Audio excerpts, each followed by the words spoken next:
Well, when you say development itself, I'm thinking of ground up development, Yep. which is basically buying raw land and either entitling it or whether it's entitled and building a building.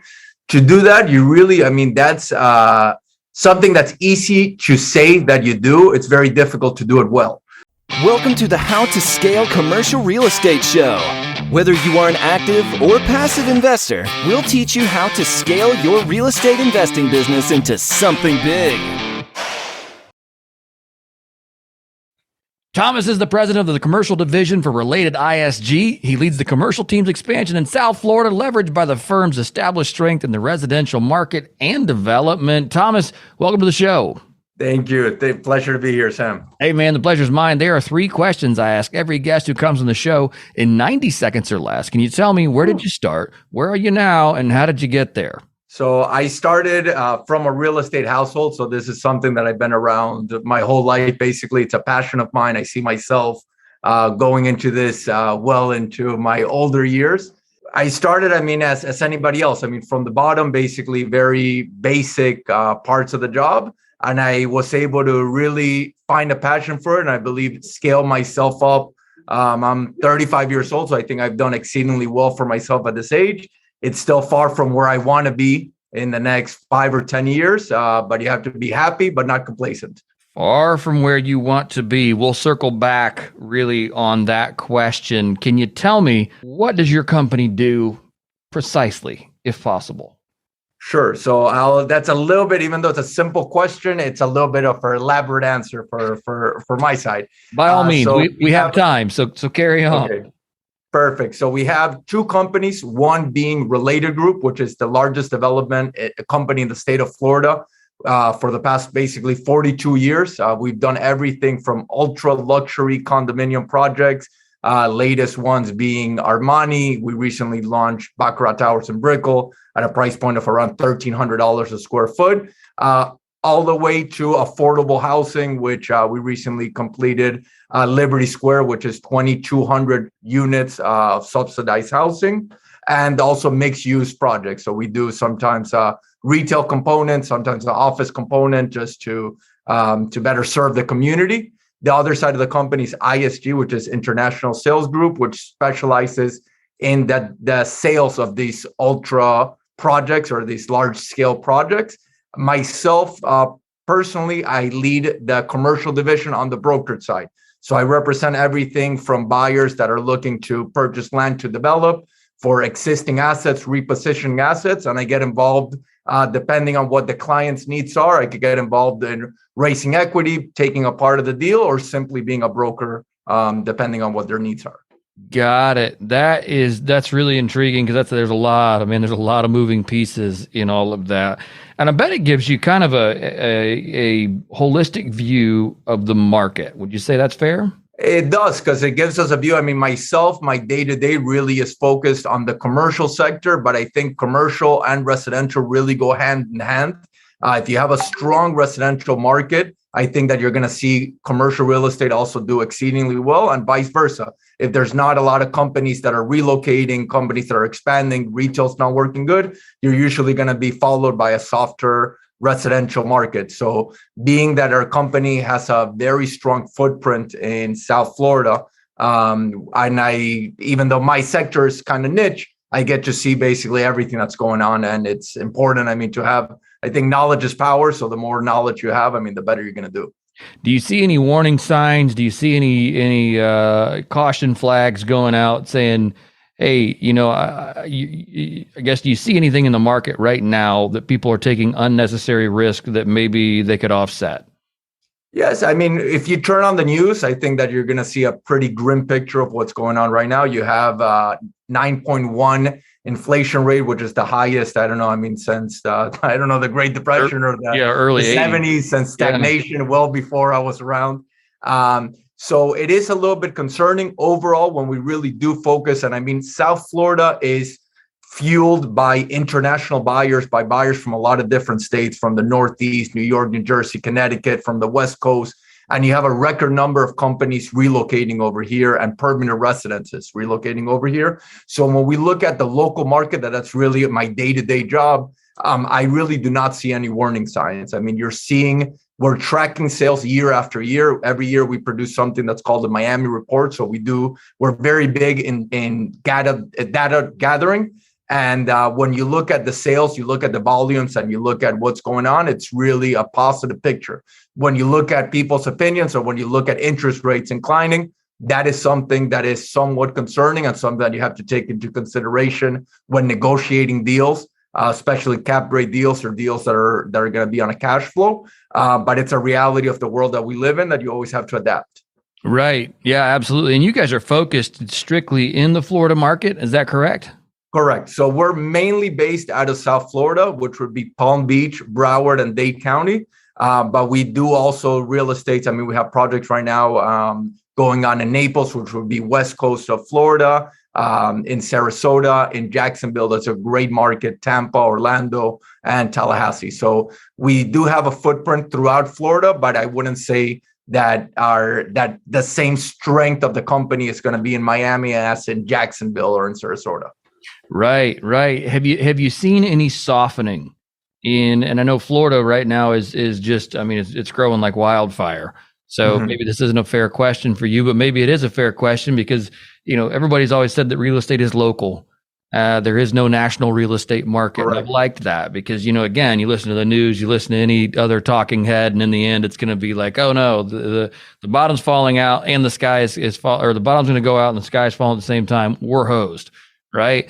But for you guys are just seeing incredible boom. But is there any softening in your market, or is there any changing investor preferences that you've noticed here in the last 12 months? You'd say, hey, that's something we that should be discussed.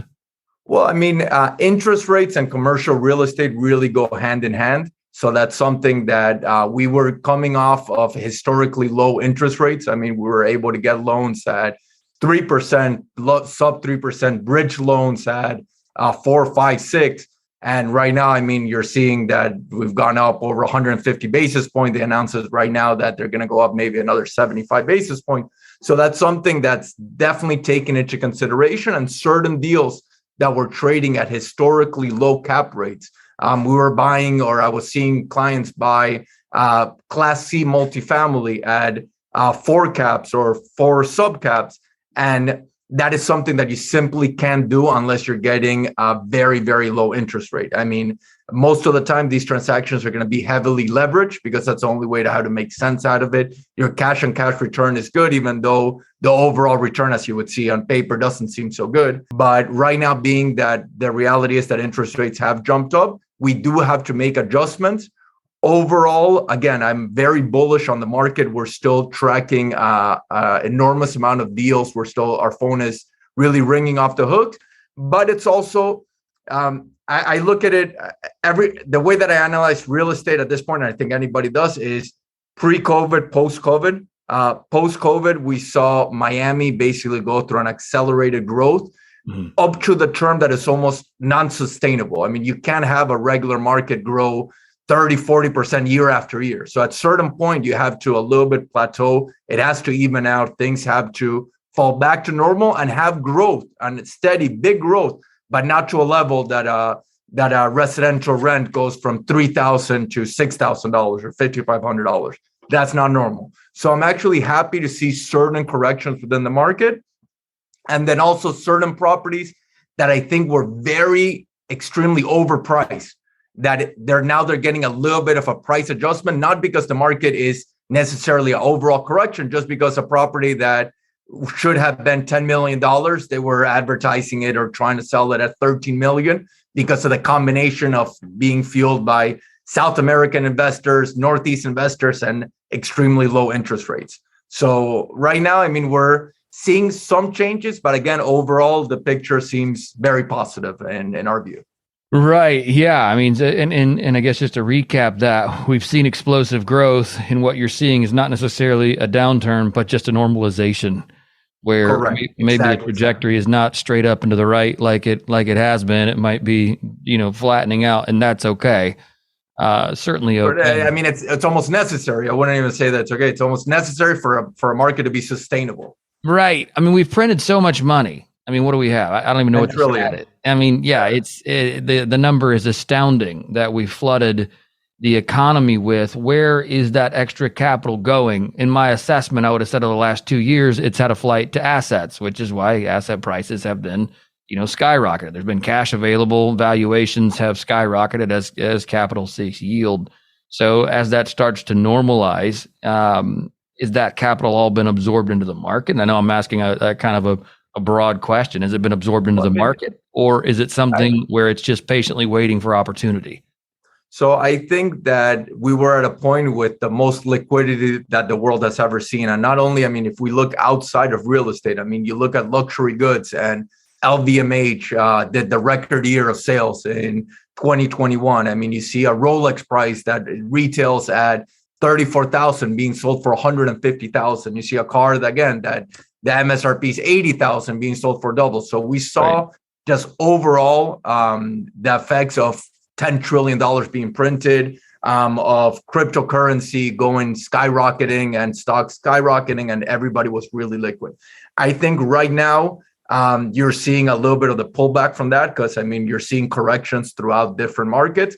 But again, I think that the investment grade of people that really buy commercial real estate is very different profile than somebody that's buying Bitcoin or somebody that's buying a Rolex watch.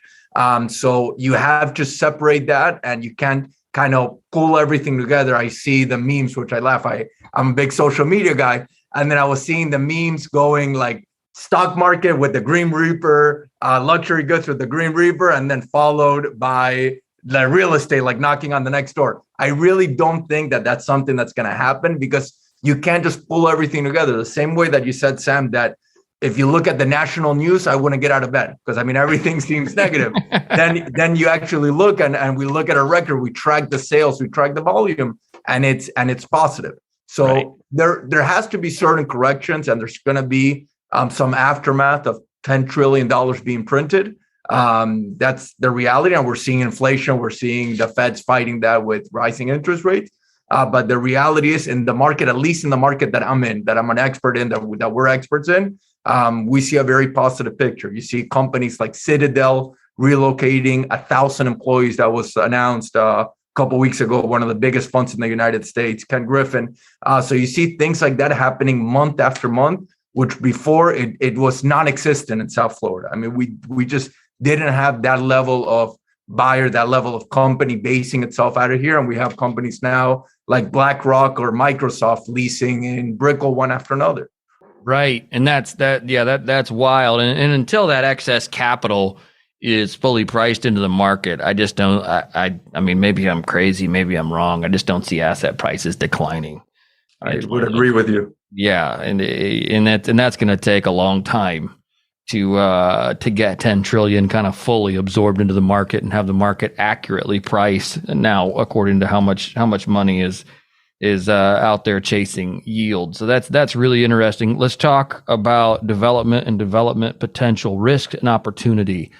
What do you see on that front right now? If someone were to get into development, what do you see as the low-hanging fruit in development today? Well, when you say development itself, I'm thinking of ground up development, which is basically buying raw land and either entitling it, or whether it's entitled and building a building. To do that, you really, that's something that's easy to say that you do. It's very difficult to do it well. So anybody could call themselves a developer. And I've seen a lot of people buy land, spend years trying to build something and really get little to no return afterwards. And I've seen companies, I'm not even thinking about our own company. Countless companies or individuals do and execute that very successfully. But that takes a lot of market knowledge. It takes a big team in place, whether it's from architects to city expediters to the right construction companies.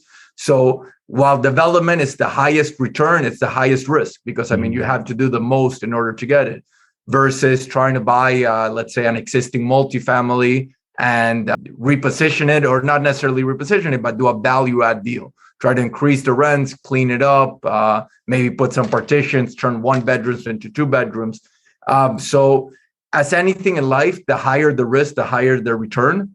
The reality is that when you're developing ground up, again, I think that you have to be very knowledgeable. When we started the podcast, when I said I'm a long way to where I want to be, my long-term expectation is to really develop deals myself, be called a developer. I could technically maybe put that in my business card, but I don't think I'm there yet. So that's how much I respect the industry and how much I respect the people that really do that well.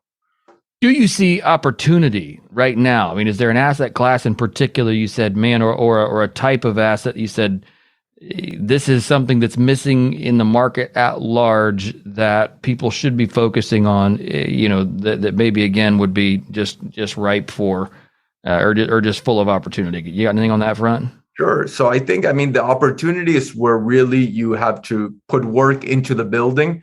There's certain asset classes that obviously outperform others. Multifamily was one of the strongest one, followed by industrial, which we saw a huge need for logistics. At least in South Florida, we have an average price point on industrial at $200 a square foot for sales versus the national average, which is $134. So it's a very big difference of what's going on over here. The reality is that, but to create value, I think that you can be looking for what we call for coupon clipper deals, meaning that everything's already done. They renovated the building, or all you have to do is maybe put a little bit of paint on the facade. That's not the reality of the market, at least in a market like South Florida, which is extremely competitive. When you're in a competitive market, you really have to try to get creative and reposition an asset. A good example is last year I purchased a building which historically was a warehouse. Then for the past maybe 15 or 20 years, it was utilized as a church and it was being sold as a church. When we looked at it, we saw the location, which was a very strategic location next to a major highway, very close to some big points in South Florida within the Miami market. And I walked the building and I looked at it and I said, hey, this is an industrial property. Right now, they have an altar and they have all these different things. But we could really turn this back into an industrial property and get substantially higher rents and higher value for the property. And we basically did that. It was a long process. It's a year process. It's not that something that you say like, oh, in 2 months, I'm going to change this up and then have it fully running. So we really give ourselves a 12 to 18 month window to do something like that. But that's really how you create value, to try to see an asset that maybe somebody's overlooking and then create the value, reposition it. When you're aiming for the sectors that are doing exceedingly well, again, you're going to be people, most of the time sellers are going to be asking top dollar. So if multifamily is trading very good because everybody needs housing, or industrial, there's no vacancy, you're going to be paying higher money for those. So sometimes even looking at the assets that haven't performed as well, sometimes also creates additional value, whether it's hotel or whether it's retail. I love it. Absolutely love it. Let's circle back to the beginning of our conversation where you said you're far from where you want to be. Let's personally find out from you what you want the future to look like and how you intend on getting there. Sure. So again, real estate is something that I see myself working long time in, really into, I don't ever see myself retiring, maybe just switching positions or sitting at the different side of the table. But it's something that I foresee myself and even my children working into.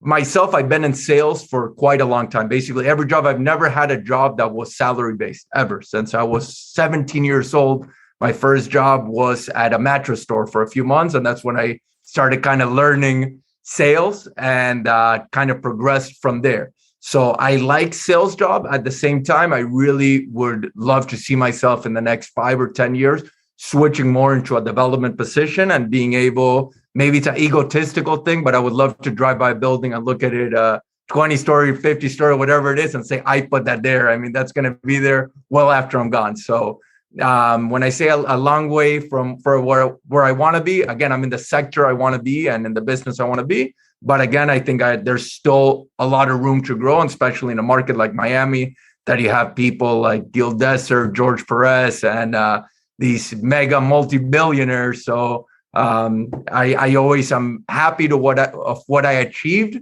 but I'm not a person that's ever complacent. So I'm never going to sit back and say, oh, I got a good commission, so now I don't have to show up at work tomorrow, or I don't have to show up at work for the next few months. You get a commission, you wake up the next day and go right back at it again to make sure it keeps happening.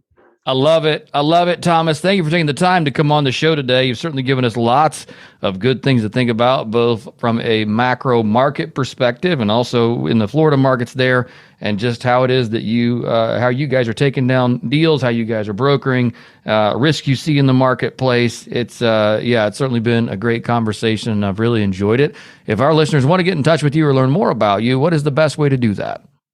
So I would say it's either by email or even through Instagram. So my email is going to be Tomas, Tomas, at RelatedISG.com, or my Instagram is _Sulichin, which is very easy to pronounce and spell, but it's Sulichin. So either one of those, I always look at my messages or my emails.